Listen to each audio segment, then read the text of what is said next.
One of the really important things about what we're seeing this evening is the amount of misinformation and disinformation that's been spread online in the last 24 hours, much of it by individuals, from within the far right, essentially saying that the attacker of this awful tragic event, arrived on a boat or that they're an asylum seeker. Lots of misinformation that seems, from what the police have been saying, just simply isn't true. And I think that's perhaps contributing to why some of the violence and rioting tonight has happened outside of a mosque. Why we've heard and picked up chants of calls to burn down the mosque, some chants calling, supporting Tommy Robinson on the event. As yet, there's no indication, of course, that the individual that committed this awful attack is either a Muslim or an asylum seeker at all. In fact, the evidence seems to suggest that that's not the case at all. To return to Southport, we have been following the violent scenes tonight. Merseyside police, just in the last few minutes, confirming that a number of police officers have been injured in violent clashes there, particularly outside a mosque, and those targeting the police in the aftermath of that knife attack yesterday. Cars set alight, they say, a shop broken into and looted in Southport. They are appealing for witnesses to come forward to help them with their inquiries.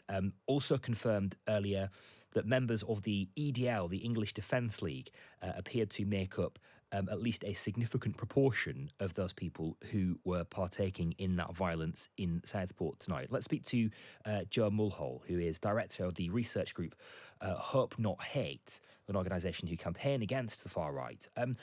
Joe, good evening. I know that you are following these things closely and you have sources following groups like the English Defence League closely. What do you know of their involvement in tonight?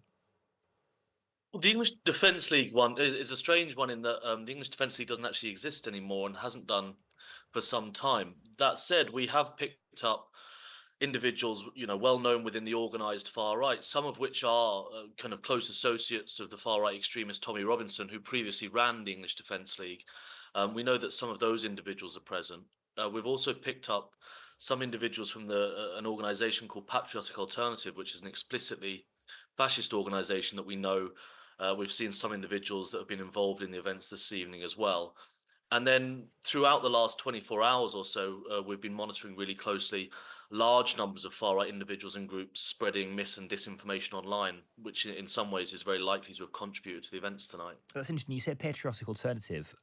People will probably remember those as being targeted by Michael Gove in the last few months of the last government as an organisation that were being defined as extremist. Yes, absolutely. And I mean, Patriotic Alternative, some will say, oh, everyone gets called fascist these days, but Patriotic Alternative is an explicitly kind of neo-Nazi, racial nationalist organization that's very, very extreme. Large numbers of individuals within the group in the last few years have been linked to terrorism and hate crimes, etc. And we've seen a few individuals that have been involved with Patriotic Alternative there this evening. And how hard is it, Joe, to police organisations like that, like the EDL, for example, who you say they're not an established organisation as such. They don't necessarily have a sort of leader and a central body and the sort of infrastructure that comes with a more established organisation. That presumably makes it harder to track them and to police them in moments like this.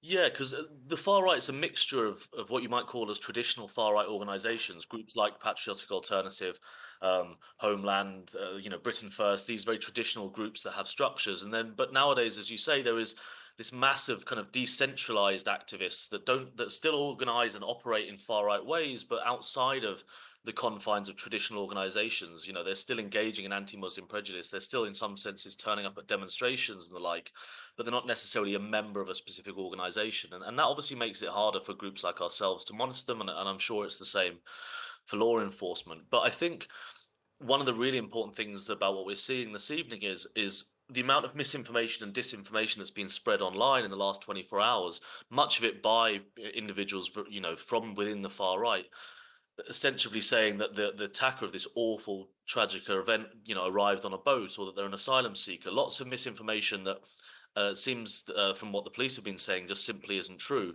And I think that's perhaps contributing to why some of the violence and rioting tonight has happened outside of a mosque. Why we've heard and picked up chants of calls to burn down the mosque, some chants calling, supporting Tommy Robinson on the event. As yet, there's no indication, of course, that the individual that committed this awful attack is either a Muslim or an asylum seeker at all. In fact, the evidence seems to suggest that that's not the case at all. Okay, Joe, thank you for your time tonight. Really appreciate it. Joe Mulhall, who is Director of Research at Hope Not Hate. We'll stay with this story for you. We'll bring you developments from Southport as and when we get them. I think it's probably fair to say quietening down. Obviously, I'm quite far away, but I think it's fair to say quietening down slightly. We've heard from the Home Secretary just in the last half an hour or so. She describes violent thuggery. She says those responsible should face the full force of the law. Of course, Yvette Cooper, the Home Secretary, was in Southport earlier on today. She lay some flowers, followed quite closely by Prime Minister Keir Starmer. She returned to London and made a statement in the Commons about this earlier as well, and has tonight described violent thuggery in Southport, and that those engaging in it will face the full force of the law. Pictures on the front page of the Times today are the faces of three little girls, Alice, Elsie and Bibi, aged 9, 7 and 6. They are the three children who died after that stabbing in Southport. Now, lies began circulating on social media which falsely claimed that a Muslim asylum seeker was responsible for the attack. Rioters then began targeting a mosque. Dozens of police officers have now been hurt in clashes with those riots. Let's speak to Councillor Marion Atkinson, who's the leader of Sefton Council, which Southport sits in. Good morning to you, Marion. Good morning. I'm sure you've seen the pictures. I don't know whether you've witnessed them with the scenes with your own eyes of what the streets look like this morning. But what are your thoughts?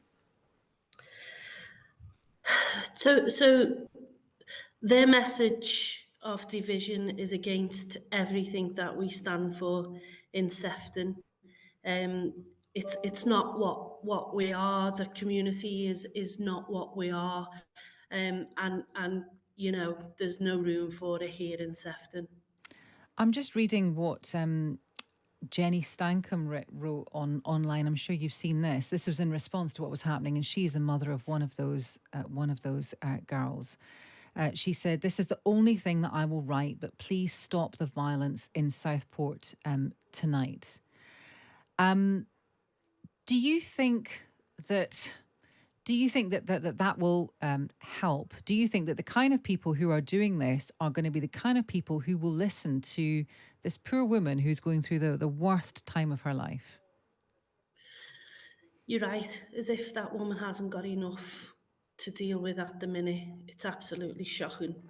And they're just mindless thugs, and there's no place for them in Sefton. What do you think is going to happen now? Do you think that this was a one-off? Because obviously the Muslim community and mosque was targeted. That must have been pretty terrifying for them.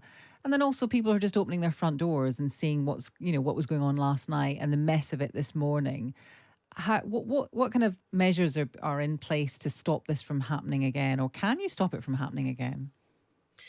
Well, I mean, it's speculation, isn't it, whether it'll happen again? And obviously, our emergency services, the police, they will be guided by the police in what support, what they need to do at this dreadful time. But you know, I go back to what I said before. This is not the community that I lead. This is not the council that I lead. These took the opportunity to create absolute havoc. And it was not reflective of the vigil that we held last night in Southport, where there were thousands of people attended, came together to support each other, but also to reflect on the tragic loss of life of these young children. And let's not forget, we've got some who are seriously ill in hospital as well. So, you know, last night in Southport, that should have been the news today, not this. I think I'm right in saying that you've spoken to the Prime Minister this morning. Is that right? So the Prime Minister called yesterday, and I'm in contact with his office. Yes, so the government have been very, very supportive to the council. And are you getting more police in to help things in the area?